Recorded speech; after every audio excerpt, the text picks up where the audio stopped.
की कितनी पावर है शेयर मार्केट में? जैसे मान लो अगर किसी को 1 करोड़ बनाना है, पहला 1 करोड़, तो आपके हिसाब से कितना उसे एसआईपी करना चाहिए? उसे कितना टाइम लगेगा 1 करोड़ पहुँचने तक? हालांकि ये क्वेश्चन का आंसर देने के लिए मैं सही आदमी नहीं, क्योंकि मैंने भी अपने 1 करोड़ नहीं बनाए, तो मुझे भी नहीं पता है। जैसे एक हम एग्जाम्पल आपको लेके चलते हैं, किसी पर्सन के पास 10 लाख रुपीज़ हैं, तो उसे 1 करोड़ स्टॉक मार्केट से बनाना है तो कितना टाइम लगेगा और मंथली उसे कितना रिटर्न मिल सकता है? जैसे कोई सैलरीड पर्सन है तो उसके लिए 1 करोड़ तक पहुंचना थोड़ा हार्ड है, बट एसआईपी सही है अभी के लिए। एसआईपी करें सही म्यूचुअल फंड के अंदर, तो 1 करोड़ तक आप 15-20 साल के अंदर आप पहुंच सकते हो। एक आइडियल बोल रहा हूँ कि आप एक प्रॉपर टैक्स प्लानिंग के साथ आप कर सकते हो। क्योंकि काफ़ी सारे लोग होते हैं जो कहते हैं हमें स्टॉक मार्केट से पहला 1 करोड़ बनाना है और कैपिटल भी इतनी नहीं रहती है, तो आप क्या बोलना चाहेंगे कि कैपिटल लेकर आएँ ज़्यादा, या अगर किसी के पास नॉलेज है तो नॉलेज लेके आएँ, या कैपिटल लेकर आएँ, क्या आना चाहिए उनको? आप अच्छा, इसके लिए भी अच्छा खासा टाइम ही लग जाएगा, क्योंकि कंपाउंडिंग हो रहा है। बट 10 लाख पे भी उसको पैसा बनाना है 1 करोड़, तो 10 साल तो निकल ही जाएंगे। सही से एक मैं ये बोल रहा हूँ कि सही एक मेथड फॉलो करके बनाना है। तो नॉलेज वगैरह अगर मान लो आपको परफेक्ट एक फुल टाइम प्रॉफिटेबल ट्रेडर बनना है तो उसमें कितना समय लग जाता है?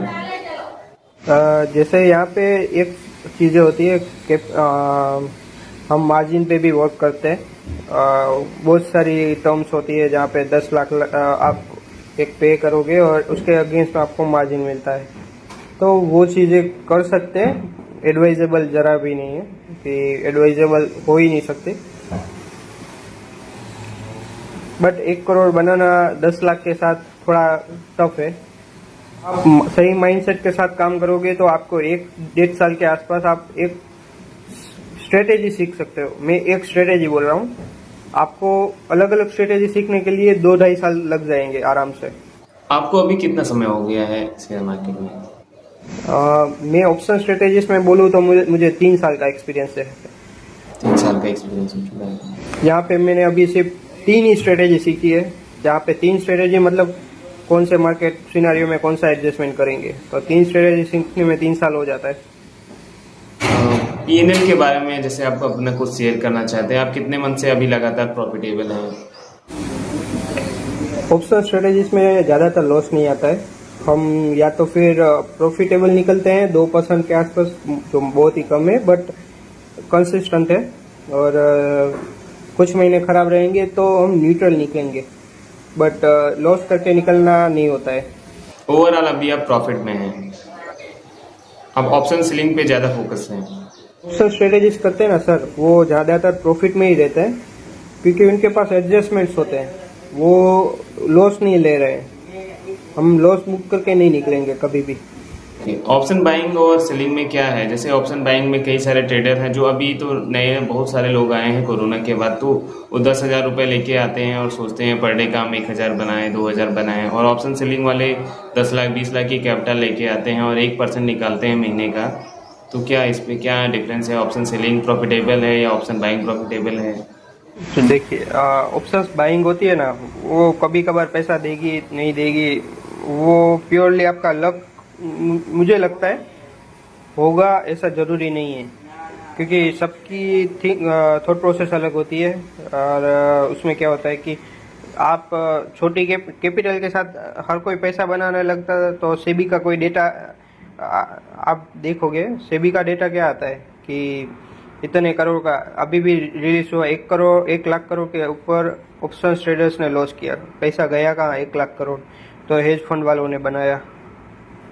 तो छोटी कैपिटल के साथ ऑप्शन ट्रेडिंग करना मतलब जानलेवा है। उससे अच्छा कि हम म्यूचुअल फंड कर लें। मेरे पास 10,000 बची रहे तो म्यूचुअल फंड कर लूँ ना, सही है। वो चीज़ करो जहाँ पे लॉन्ग टर्म में वेल्थ बन रहा है। 10,000 क्यों गंवाने हैं? मुझे मज़ा के लिए करना है तो फिर 10,000 लेके घूम के आओ। ऑप्शन ट्रेडिंग क्यों करना है? बिटकॉइन के बारे में आप क्या कहना चाहेंगे? क्रिप्टो करेंसीज के बारे में आप क्या कहेंगे? बिटकॉइन अभी एक ही प्लेटफॉर्म जो पे हमारे पास यहाँ पे है इंडिया में, तो वहाँ से आप ट्रेडिंग कर सकते हैं। बट आइडियली बिटकॉइन अभी जहाँ तक इंडिया नहीं कर रहा है लीगल, तब तक करना सही नहीं है, और उसके बाद बारे में बात करना भी थोड़ा टफ है। बिटकॉइन में कैसे लोग एनालिसिस करते हैं? बिटकॉइन में क्या स्टॉक मार्केट की तरह है, वो भी लोग एनालिसिस करके उसमें भी पैसा बना सकते हैं, या वो ऐसे रैंडम है, उसमें कोई लॉजिक नहीं है? सर वो चीज़ें मतलब क्या है कि मैंने कभी करी हुई नहीं है, तो उसके बारे में मुझे कुछ पता नहीं है। तो दोस्तों, ये थे हमारे साथ विवेक गोस्वामी जी, जिन्होंने काफ़ी सारे 2-3 साल से ये अभी शेयर मार्केट में वर्क कर रहे हैं। इन्होंने काफ़ी सारी चीज़ें अपनी शेयर की हैं जो लोगों के लिए फ़ायदेमंद हो सकती हैं, और जो भी बिगनर हैं विवेक गोस्वामी जी से आप जुड़ सकते हैं। ये 3 साल से अभी शेयर मार्केट में है और ओवरऑल ये प्रॉफिट में है। तो विवेक गोस्वामी जी का बहुत बहुत धन्यवाद। विवेक जी, अगर लास्ट में आप कुछ शेयर करना चाहते हैं लोगों के साथ? एक ही चीज़ बोलता हूँ कि स्टे इन्वेस्टेड, कहीं पे भी इन्वेस्ट करें। म्यूचुअल फंड तो सही ही है, तो आपको लॉन्ग टर्म वेल्थ और छोटे पैसे के साथ लॉन्ग टर्म वेल्थ बनाना है तो म्यूचुअल फंड ही कीजिए, ऑप्शंस में मत आइए। थैंक यू विवेक जी, आपने काफ़ी समय दिया। तो इसी बात के साथ हम इस वीडियो को एंड करेंगे, और अगर विवेक जी चाहेंगे तो आने वाले समय में हम फिर से एक पॉडकास्ट करेंगे विवेक जी के साथ। शुक्रिया।